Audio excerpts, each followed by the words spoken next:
Picture this. Two brothers, same parents, same education, same starting salary. Brother number one saves religiously. 10% of every paycheck. Never misses. 20 years later, he's got $50,000 in the bank. Brother number two invests aggressively. Same 10%, but into assets. 20 years later, he's got $400,000.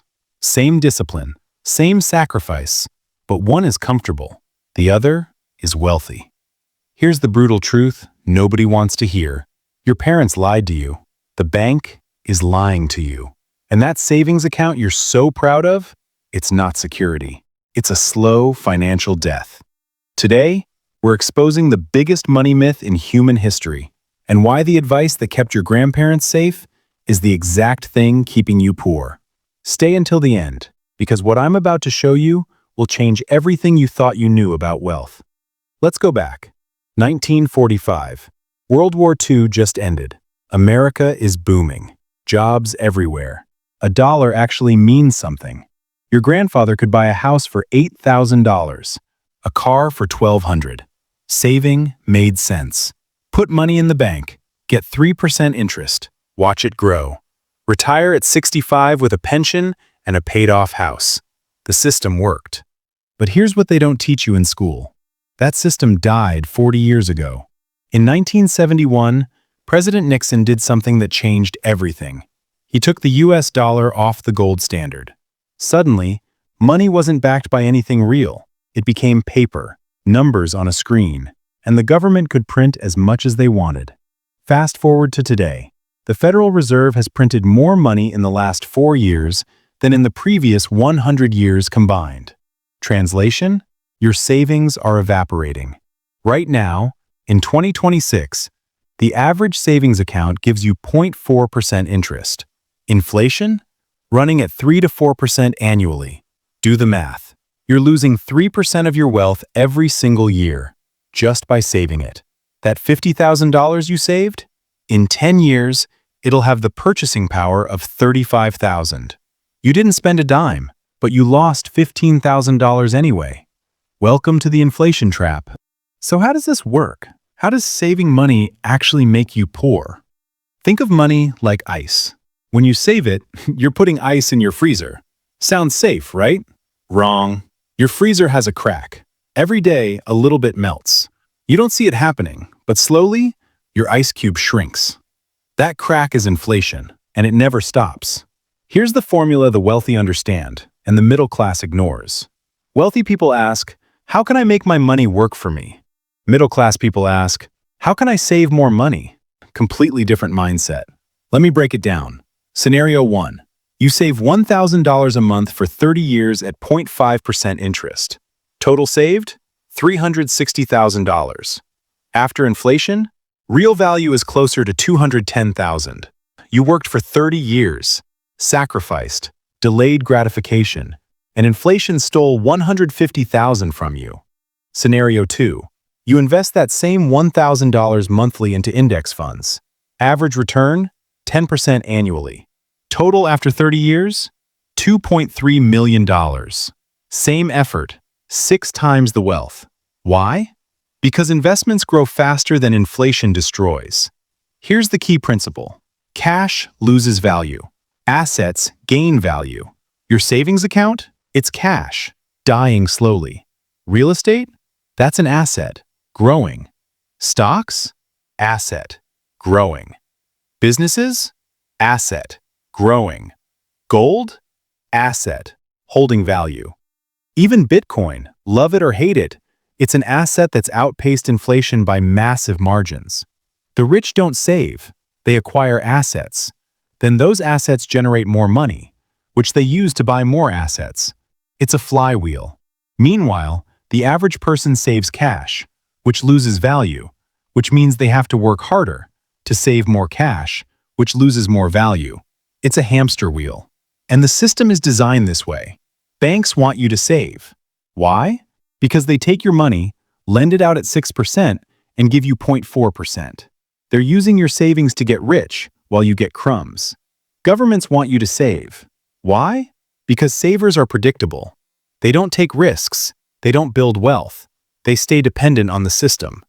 The entire financial structure is built to reward investors and punish savers. Now let's talk about the moment of realization. There's a concept in psychology called the boiling frog. Put a frog in boiling water, it jumps out immediately. Put a frog in cold water and slowly heat it up, it stays. It adjusts. It gets comfortable. And then it dies. That's what saving money does to you. Year 1, you're fine. You saved $5,000. Feels good. Year 5, you notice groceries cost more. Gas is up. Rent increased. But you keep saving. Year 10, your $50,000 in the bank doesn't feel like $50,000 anymore. A car costs more. A house is out of reach. You're working harder, but falling behind. You're the frog. The water is boiling, but you didn't notice until it was too late. Let me give you a real example. In 2000, you could buy a decent house in Austin, Texas for $150,000. If you saved that cash, congratulations, you've still got $150,000. But that same house today, worth $700,000. By saving, you lost $550,000 in opportunity cost. The person who bought the house, they're wealthy now. The person who saved the cash, still renting. Same starting point, opposite outcomes. Here's where it gets darker. The system wants you to believe saving is virtuous, responsible, safe. But let me ask you something. Is it responsible to lose 3% of your wealth every year? Is it safe to guarantee you'll be poorer in 10 years than you are today? No. Saving isn't safe. It's the riskiest financial decision you can make because you're guaranteed to lose. Now, I'm not saying be reckless. I'm not saying spend everything. I'm saying there's a difference between an emergency fund and hoarding cash. Emergency fund? Absolutely. Keep 3 to 6 months of expenses liquid. That's smart. But anything beyond that? It's not working for you. It's dying. And here's the psychological trap. Saving feels good. You see the number go up. It gives you a dopamine hit. But that number is a lie. Adjusted for inflation, that number is going down. You're getting poorer, but your brain thinks you're getting richer. It's financial self-deception. The wealthy don't fall for this. They understand velocity of money. Money sitting still is money dying. Money in motion is money multiplying. That's why billionaires have almost no cash. Their wealth is in businesses, stocks, real estate, assets that grow. Jeff Bezos doesn't have $50 billion in a checking account. His wealth is in Amazon stock. Elon Musk doesn't save. He reinvests everything into Tesla and SpaceX. Warren Buffett, the most famous investor alive, calls cash trash. These people understand something critical. Cash is not wealth. Cash is a tool to acquire wealth. And if you're hoarding the tool instead of using it, you're doing it wrong. So what happens when an entire generation saves instead of invests? We're seeing it right now. Millennials and Gen Z are the first generations in American history expected to be poorer than their parents. Not because they're lazy, not because they don't work hard, but because they were taught the wrong financial principles. They were told, save for a rainy day. So they did. And now they can't afford houses, can't afford retirement, can't afford kids. Meanwhile, a small percentage who understood assets, they're thriving. The wealth gap isn't growing because of income. It's growing because of financial literacy. People who understand money are pulling ahead at light speed. People who don't are falling further behind every single day. Here's the modern tragedy. You work your entire life. You save diligently. You do everything right according to the old rules. And at 65, you retire with $300,000 in the bank. Sounds like a lot, right? But in 2050, that $300,000 has the purchasing power of maybe $150,000. You can't travel. You can't help your kids. You can't live the retirement you dreamed of. You played by the rules, and the rules destroyed you. Now contrast that with someone who invested.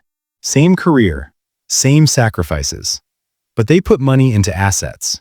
At 65, they've got $2 million, generating passive income, living comfortably, leaving a legacy. That's the consequence of understanding this one principle.